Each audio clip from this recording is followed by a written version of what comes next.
എല്ലാവർക്കും Kottayam civil service അക്കാദമിയുടെ daily news അനാലിസിസിലേക്ക് സ്വാഗതം. ഇന്ന് നമ്മൾ രണ്ട് പ്രധാനപ്പെട്ട ആർട്ടിക്കിളുകളാണ് ഇന്ന് നമ്മൾ ചർച്ച ചെയ്യുന്നത്. ഒന്ന്, ഡിജിറ്റൽ കറൻസിയെ അടിസ്ഥാനപ്പെടുത്തിയിട്ടുള്ള ഒരു ആർട്ടിക്കിളും, രണ്ട്, ഡച്ച് സെമിട്രിയെ കുറിച്ചിട്ടുള്ള മറ്റൊരു ആർട്ടിക്കിളുമാണ് നമ്മൾ ഇന്ന് ചർച്ച ചെയ്യുന്നത്. ഇവ രണ്ടും ഹിന്ദു ന്യൂസ് പേപ്പറിൽ നിന്ന്, 1-ാം തീയതിയിലെ ഹിന്ദു ന്യൂസ് പേപ്പറിൽ നിന്നും എടുത്തിട്ടുള്ള ആർട്ടിക്കിളുകൾ തന്നെയാണ്. ഒന്നാമത്തെ ആർട്ടിക്കിളിലേക്ക് കിടക്കാം. Is RBI planning a digital currency for in India? എന്താണ് ഈ ഡിജിറ്റൽ കറൻസി എന്ന് നമ്മൾ ആദ്യം മനസ്സിലാക്കണം. ഇപ്പോൾ നമ്മുടെ സാഹചര്യത്തിൽ നമ്മൾ ഉപയോഗിക്കുന്ന പല മോഡുകളുണ്ട്. അതിലൊന്നാണ് നമ്മൾ കറൻസീസ് ഉപയോഗിക്കാറുണ്ട്. കറൻസി നമ്മൾ ഉപയോഗിക്കുന്ന രീതികൾ എന്ന് പറയുന്നത് രണ്ട് രീതികളിലാണ് ഉപയോഗിക്കുന്നത്. ഒന്ന്, ക്രെഡിറ്റ് കാർഡ് വഴിയും, മറ്റൊരു രീതിയിൽ നമ്മൾ ഡെബിറ്റ് കാർഡുകളും ഉപയോഗിച്ചിട്ടാണ് ട്രാൻസാക്ഷൻസ് നടത്തുന്നത്. ഇപ്പൊ ഡെബിറ്റ് കാർഡുകളും ക്രെഡിറ്റ് കാർഡുകളും ഇതിന്റെ അടിസ്ഥാനപരമായിട്ടുള്ള ഒരു അണ്ടർലൈനർ എന്ന് പറയുന്നത് കറൻസി തന്നെയാണ്. എന്താണ് കറൻസി? ഈ കറൻസി വർഷങ്ങളിൽ RBI പ്രിന്റ് ചെയ്തിറക്കുന്ന കറൻസീസ് ആണ് നമ്മൾ ഉപയോഗിക്കുന്നത്. RBI പ്രിന്റ് ചെയ്യുകയും അത് ബാങ്കുകൾ വഴി ജനങ്ങളിലേക്ക് എത്തിക്കുകയും ചെയ്യുന്ന ഒരു പ്രക്രിയ വഴിയാണ് നമ്മൾ ഈ ഒരു സാഹചര്യം ചെയ്യുന്നത്. എന്നാൽ കാലഘട്ടം മാറുന്നതനുസരിച്ച് രാജ്യത്തിന്റെയും ജനങ്ങളുടെയും ഡിമാൻഡുകളും മാറിക്കൊണ്ടിരിക്കുന്ന ഈ സാഹചര്യത്തിൽ വളരെ വേഗതയിൽ ഡിജിറ്റൽ ട്രാൻസാക്ഷൻ വളരെയധികം ശക്തമായി ചൂട് പിടിക്കുന്ന ഈ സാഹചര്യത്തിൽ we have to upgrade our currency system as well. ഇത്തരത്തിൽ ചിന്തിക്കുമ്പോൾ ഇതിന്റെ ഏറ്റവും വലിയ ന്യൂനതയായിട്ട്, അല്ലെങ്കിൽ കറൻസി പ്രിന്റ് ചെയ്തിറക്കുകയും അത് ഉപയോഗിക്കുകയും ചെയ്യുമ്പോൾ ഉണ്ടാകുന്ന ചില ന്യൂനതകളുണ്ട്, ചില പോസിറ്റിവിറ്റി ഉണ്ട്. പോസിറ്റിവിറ്റി എന്താണ് എന്ന് വെച്ച് കഴിഞ്ഞാൽ, ഗവൺമെന്റ് അല്ലെങ്കിൽ RBIക്ക് എന്തുണ്ട്, ഈ രാജ്യത്തിലെ അല്ലെങ്കിൽ ഏതൊരു ഇക്കണോമിയുടെയും ഡയറക്റ്റ് കൺട്രോൾ ഉണ്ട് എന്നുള്ളതാണ് ഏറ്റവും പ്രധാനമായിട്ടുള്ള ഒരു മേൽക്കൈയായിട്ട് നമുക്ക് പറയാൻ സാധിക്കുക. കാരണം ഇൻഫ്ലേഷനെ കൺട്രോൾ ചെയ്യാനും അല്ലെങ്കിൽ മോണിറ്ററി പോളിസിയെ കൺട്രോൾ ചെയ്യാനും പല ടൂളുകളും, CRR പോലുള്ള ടൂളുകൾ, SLR പോലുള്ള ടൂളുകൾ, റിവേഴ്സ് റിപ്പോ പോലുള്ള ടൂളുകൾ ഉപയോഗിക്കുകയും അങ്ങനെയുള്ള പല സാഹചര്യത്തിൽ ഗവൺമെന്റിന് ഈ കറൻസിയെ കൺട്രോൾ ചെയ്യാനും വിലക്കയറ്റം കുറയ്ക്കുകയോ കൂട്ടുകയോ ഗ്രോത്തിനെ സപ്ലിമെന്റ് ചെയ്യുകയോ ചെയ്യാനുള്ള ഏത് ആക്ടിവിറ്റിയും ചെയ്യാനുള്ള ഒരു സ്വാതന്ത്ര്യം, ഒരു ഈസി ആക്സസ് RBIക്ക് ലഭിക്കുന്നു എന്നുള്ളതാണ് സാധാരണ കറൻസിയുടെ ഗുണം എന്ന് പറയുന്നത്. എന്നാൽ ഇതിന് മറ്റു ചില ന്യൂനതകൾ കൂടിയുണ്ട്. ചില സാഹചര്യത്തിൽ ഇതിന്റെ കൗണ്ടർഫീറ്റ് കറൻസികളും ഫേക്ക് കറൻസികൾ പുറത്തിറങ്ങാനും അത്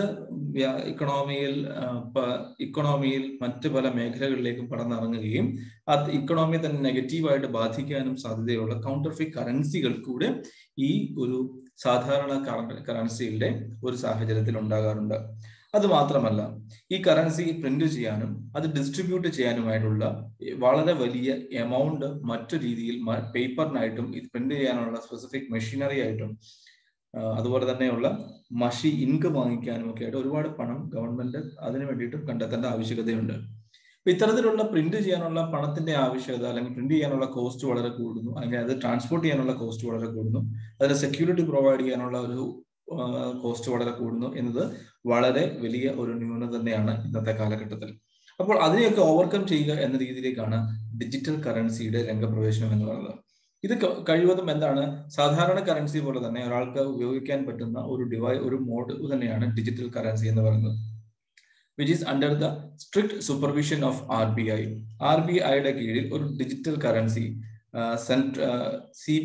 central bank digital currency, CBC digital currency എന്നറിയപ്പെടുന്ന CBDC എന്നറിയപ്പെടുന്ന സെൻട്രൽ ബാങ്ക് ഡിജിറ്റൽ കറൻസി എന്ന ഒരു സാഹചര്യം ഉണ്ടാകുന്നു.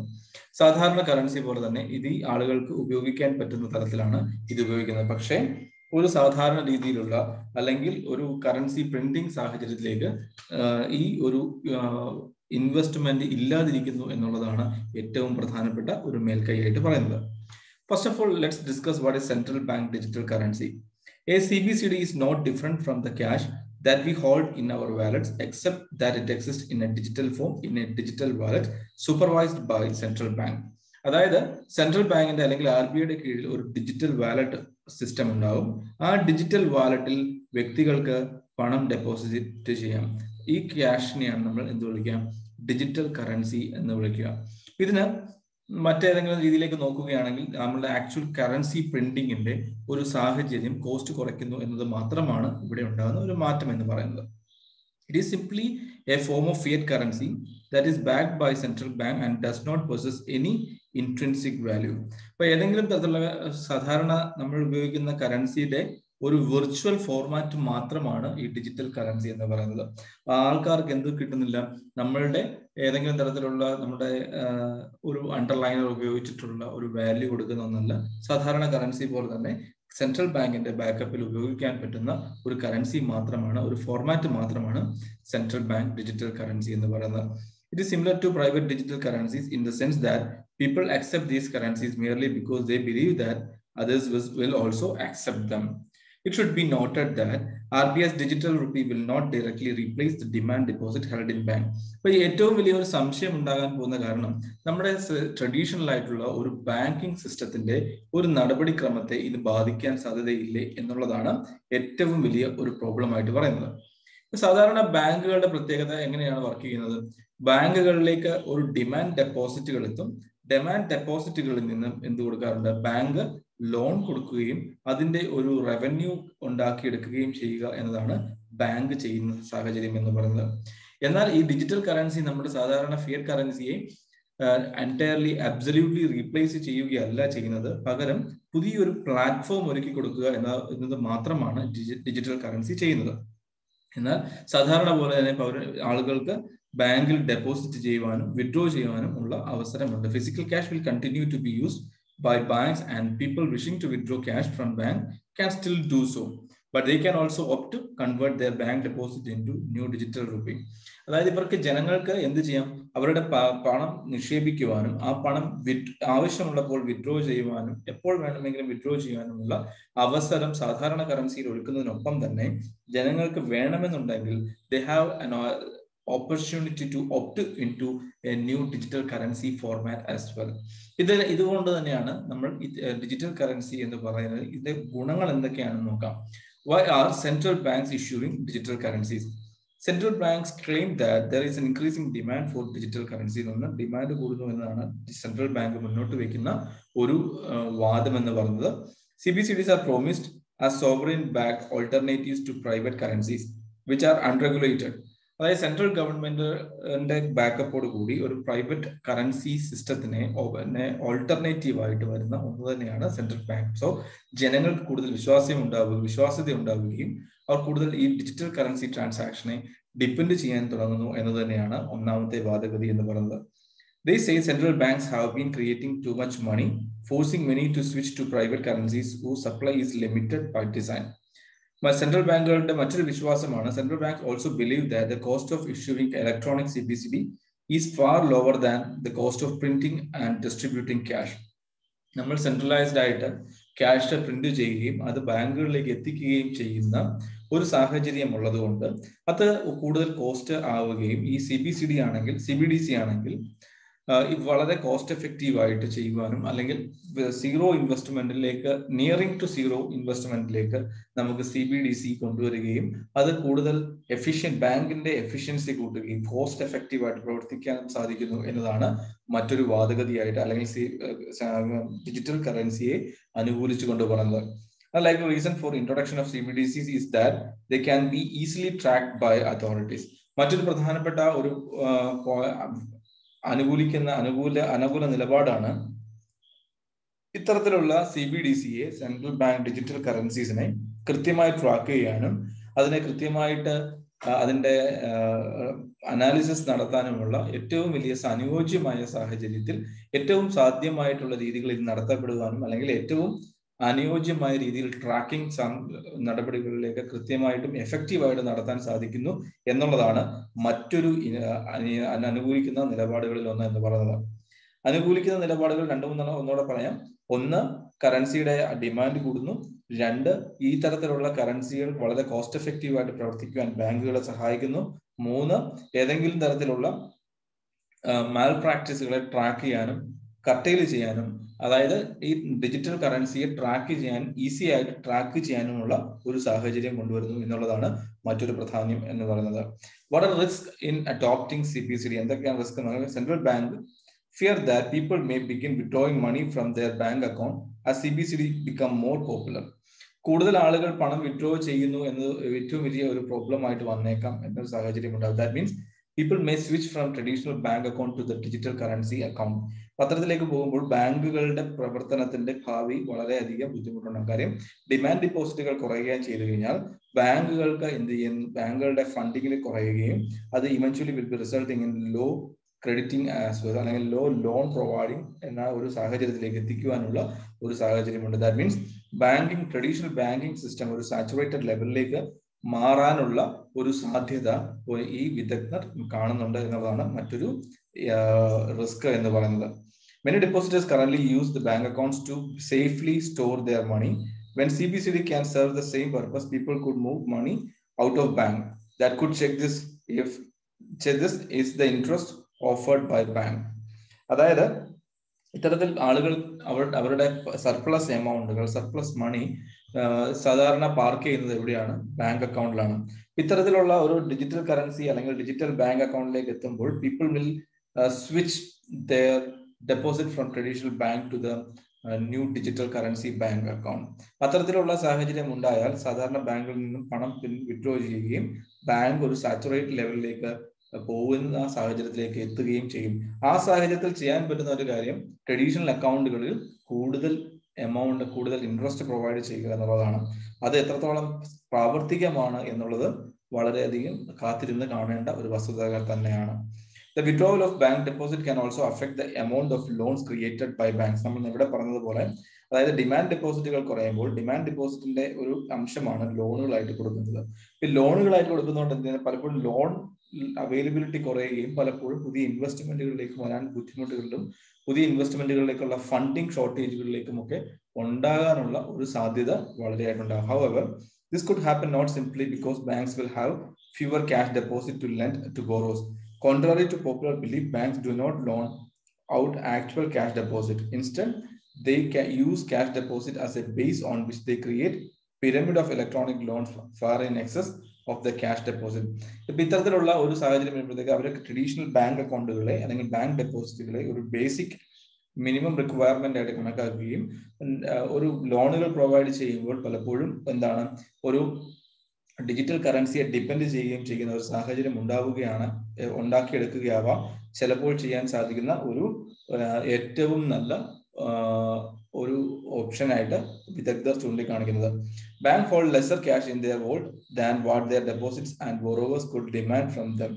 The real reason bank will be able to create fewer loan is that when customers convert their bank money into CBCD, bank will be forced to surrender at least some cash and will thus possess an even smaller cash base on which to create loan. ഇത്തരത്തിലുള്ള അല്ലെങ്കിൽ ആളുകൾ CBDCയിലേക്ക് converted ആകുമ്പോൾ അല്ലെങ്കിൽ switch ചെയ്യുമ്പോൾ പലപ്പോഴും ഇവരുടെ അല്ലെങ്കിൽ ബാങ്കുകളുടെ അവരുടെ ബാങ്ക് ബേസ് ക്യാഷ് വോൾട്ടുകളുടെ അളവുകൾ കുറയുകയും അവർ ഇത്തരത്തിലുള്ള ചെറിയ ലോണുകൾ കൊടുക്കുന്നതിൽ നിന്ന് വിമുഖത കാണിക്കാൻ നിർബന്ധിതരായേക്കാം ചെയ്തേക്കാം. ഇതൊക്കെയാണ് പൊതുവെ നമ്മൾ ആന്റിസിപ്പേറ്റ് ചെയ്യുന്ന ഒരു നെഗറ്റീവ് ആസ്പെക്ട് എന്ന് പറയുന്നത്. എന്താണ് ചെയ്യാൻ സാധിക്കുക എന്നുള്ളതാണ്, അല്ലെങ്കിൽ വേ ഫോർവേഡ് എന്താണ് എന്നുള്ളതാണ് ഇനി നമ്മൾ ചിന്തിക്കേണ്ട ഒരു കാര്യം എന്ന് പറയുന്നത്. Central bank may cap the amount of money that an individual can hold in the form of CBDC and also impose negative penalties to prevent the mass withdrawal of deposit from bank. ഒന്നാമത്തെ കാര്യം എന്ന് പറയുന്നത് ഏതെങ്കിലും ഒരു maximum cap വെക്കുക. എന്തിനു വേണ്ടിയിട്ട്? ഒരു CBDCയിലേക്ക് കൺവേർട്ട് ചെയ്യാനുള്ള മാക്സിമം ക്യാപ്പ് വെക്കുകയും അതുപോലെ തന്നെ എന്താണ് വിഡ്രോ ചെയ്യാൻ വേണ്ടിയിട്ടുള്ള അല്ലെങ്കിൽ ഏതെങ്കിലും സാഹചര്യത്തിൽ പണം വിഡ്രോ ചെയ്യാനുള്ള ഒരു ചെക്കുകൾ അല്ലെങ്കിൽ കറൻസി ആയിട്ട് വിഡ്രോ ചെയ്യാനുള്ള ലിമിറ്റ് കൊണ്ടുവരികയും ചെയ്യുക എന്നതാണ് ബാങ്കുകൾക്ക് ചെയ്യാൻ സാധിക്കുന്ന ഒരേ ഒരു കാര്യം എന്ന് പറയുന്നത്. അതുപോലെ ബാങ്കുകൾക്ക് അതായത് digital currency, digital transaction can be entertain, but currency ആയിട്ട് വിഡ്രോ ചെയ്യുന്നതിന് ലിമിറ്റ് വെക്കുക. അതുപോലെ തന്നെ എന്താണ് CBDCക്ക് ഡിജിറ്റൽ കറൻസികൾക്ക് മാക്സിമം ഹോൾഡ് ചെയ്യാൻ പറ്റുന്ന ഒരു മാക്സിമം ക്യാപ്പും കൊണ്ടുവരുവാൻ ചെയ്യുക എന്നതാണ് ഒന്നാമത്തെ നടപടിയായിട്ട് ചെയ്യാൻ സാധിക്കുക. Central bank may also have to inject money into banks so that their ability to create loan is not compromised. അതായത് ഒരു ക്യാപിറ്റൽ ഇൻഫ്യൂഷൻ സെൻട്രൽ ബാങ്കിന്റെ ഭാഗത്തു നിന്ന് ബാങ്കുകളിലേക്ക് എത്തിക്കുക എന്നതാണ് മറ്റൊരു നടപടി എന്ന് പറയുന്നത്. അത്തരത്തിലേക്ക് സെൻട്രൽ ബാങ്കിൽ നിന്ന് ബാങ്കുകളിലേക്ക് പണം എത്തിക്കാൻ സാധിച്ചാൽ അത് ലോൺ പ്രൊവൈഡ് ചെയ്യുന്നതിന് ഒരിക്കലും കോംപ്രമൈസ് ചെയ്യുന്നില്ല എന്നുള്ളതാണ് മറ്റൊരു പ്രത്യേകത എന്ന് പറയുന്നത്. As noted earlier, bank's cash reserve determines the amount of loans they can create. Interestingly, CBDC could eventually take over the role that cash reserves play in the current banking system as more and more physical cash gets converted into CBDCs and are deposited in bank. In that case, both CBCDs and electronic loans created would simply be digital forms of the same currency. This could eliminate the risk of bank runs, as bank will then no longer have to satisfy the cash demands of customers, but it can also lead to a rampant money creation by banks. പത്രത്തിലുള്ള ഒരു bank, അതായത് digital virtual currency അല്ലെങ്കിൽ സാധാരണ കറൻസിയിൽ അല്ലെങ്കിൽ Fiat കറൻസിയിൽ ലോണുകൾ കൊടുക്കുന്നത് ഒഴിവാക്കുകയും പകരം എന്താണ് ഈ വിർച്വൽ കറൻസി അല്ലെങ്കിൽ ഡിജിറ്റൽ കറൻസിയിലൂടെ ഡിജിറ്റൽ ലോണുകൾ പ്രൊവൈഡ് ചെയ്യുകയും ചെയ്യാൻ സാധിക്കുകയാണെങ്കിൽ we can minimize the usage of currency, and hence we can downscale the usage of currency and the demand, deposit and everything related to this currency. ഇതാണ് ഈ digital currency കൊണ്ട് പ്രധാനപ്പെട്ട ലക്ഷ്യം എന്ന് പറയുന്നത്. ഇതിന്റെ ഒരു പ്രധാനപ്പെട്ട മറ്റൊരു പ്രോബ്ലം പോസിറ്റീവായിട്ട് നമുക്ക് എടുത്തു പറയാൻ പറ്റുന്നത് പിൽഫറേജ് അല്ലെങ്കിൽ ലോസ് നഷ്ടങ്ങൾ ഉണ്ടാകാതിരിക്കാൻ, അല്ലെങ്കിൽ ടീയറിങ് അല്ലെങ്കിൽ കീറിയോ മുഷിഞ്ഞോ നോട്ടുകൾ നഷ്ടപ്പെട്ടു പോകുന്നത് കൊണ്ട് അത്തരത്തിലുള്ള നഷ്ടങ്ങളും RBIക്ക് അല്ലെങ്കിൽ സെൻട്രൽ ബാങ്കിന് ഒഴിവാക്കാൻ സാധിക്കും.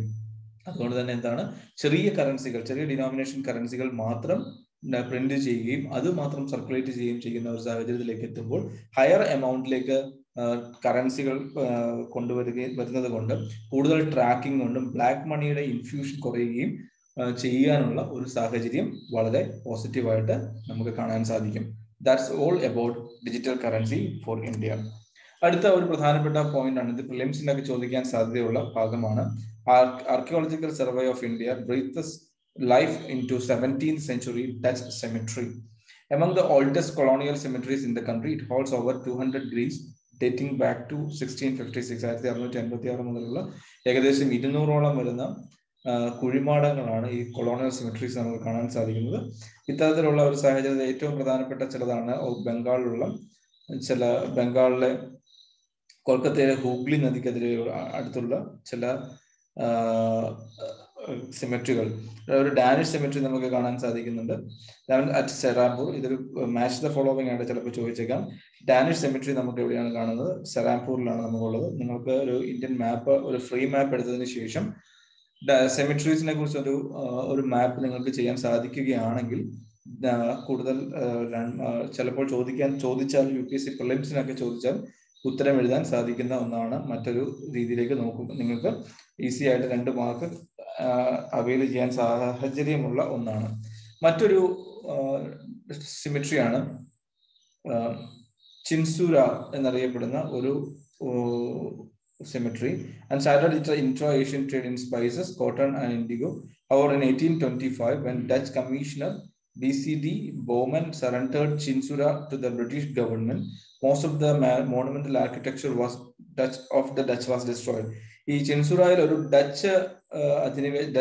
ഡച്ചുകാരുടെ സിമെട്രിയാണ് നമുക്ക് ചിൻസുറായിൽ കാണാൻ സാധിക്കുന്നതെങ്കിൽ ഡാനിഷ് സിമെട്രിയാണ് നമുക്ക് സെറാംപൂരിൽ നമുക്ക് കാണാൻ സാധിക്കുന്നത്. അപ്പോൾ ഇത് നമുക്ക് ഏകദേശം, അതായത് ചിൻസുര ഏകദേശം 40 kilometers upstream of Kolkata on the river of Hooghly. Hooghly നദിയുടെ 40 kilometer മുകളിലാണ്, അതായത് കൊൽക്കത്തയ്ക്ക് മുകളിലാണ് നമുക്ക് ഈ ചിൻസുര നമുക്ക് കാണാൻ സാധിക്കുന്നത്. The upstream cemetery still stands and is a reminder of the golden days of Dutch legacy in Chinsura. The cemetery contains assorted of graves scattered under the shade of all trees and surrounded by a high wall. ഇതൊരു prelims ആയിട്ട് ചോദിച്ചേക്കാം, statement ആയിട്ട് ചോദിക്കാൻ സാധ്യതയുള്ള ഒരു point. The cemetery contains assortment of graves scattered under the shade of all the trees and surrounded by a high wall. ആ high wall എന്ന് പറയുന്നത് പ്രധാനപ്പെട്ടതാണ്. പലപ്പോഴും ഇന്നത്തെ ആധുനിക കാലത്തെ സിമെട്രിക്കൊക്കെയും എന്താണ് ഒരു ചുറ്റുമതിലുകളുണ്ട്, അതുപോലെ തന്നെ ഒരു ഹൈ വോൾ ഇവിടെയും നമുക്ക് കാണാൻ സാധിക്കുന്നു എന്നുള്ളതാണ്. The cemetery has 2 segments, the older one having graves of Dutch nationals and the other still in use by British and native of Christians, Shubha Majumdar. 2 രീതിയിലാണ് ഉള്ളത്, അതായത് ഈ സിമെട്രിയുടെ ഒരു 2 സെഗ്മെന്റ് ആണ് ഉള്ളത്. ഒന്ന് പഴയ കാലഘട്ടത്തിലും ഇന്നത്തെ ആധുനിക കാലത്തെ ക്രിസ്ത്യൻസും അല്ലെങ്കിൽ അവിടുത്തെ നേറ്റീവ് ക്രിസ്ത്യൻസ് ഉപയോഗിക്കുന്ന പുതിയ സ്ഥലങ്ങളും അല്ലെങ്കിൽ ഒരു സാഹചര്യവും എവിടെയുണ്ട്, പുതിയ ഈ സെമിട്രിയിലുണ്ട് എന്നുള്ളതാണ് ചിൻസുരായിൽ നമുക്ക് കാണാൻ സാധിക്കും. The oldest tomb that could have been identified as a cemetery belongs to the oldest tomb that could have been identified at the cemetery belongs to Sir Cornelius Jonge, who died in Chinsura in 1743. 1743 മരിച്ച sir Cornelius ജോങ്കയുടെ കുഴിമാടത്തിനുമാണ് ഏറ്റവും ഈ സിമിട്രിയിൽ ഏറ്റവും പഴക്കമേറിയത് എന്നതാണ് അടുത്ത ഒരു point ആയിട്ട് ഒന്ന് പ്രിലിംസിന് വേണ്ടി മാത്രം ഓർത്ത് വെക്കുക. The other important graves at the cemetery includes the Daniel Anthony, Dutch governor of Chinsura, who stayed at the town even after the British took over the town in 1825. He died in 1840 and was interred in sarcophagus tomb. Enclosed by high brick wall, the cemetery has mausoleum which are typical to architectural style of period and are similar to those found in South India. ഇതും ഒരു പ്രിലിമിനറിക്ക് ചോദിക്കാൻ സാധ്യതയുണ്ട്. പലപ്പോഴും ഈ ഒരു south ഇന്ത്യയിലെ architectural അത്ഭുതങ്ങൾക്ക് അനുസൃതമായിട്ടാണ് ഈ ഭാഗത്ത് പല മൊസോളിയവും പണിതീർത്തിരിക്കുന്നത്.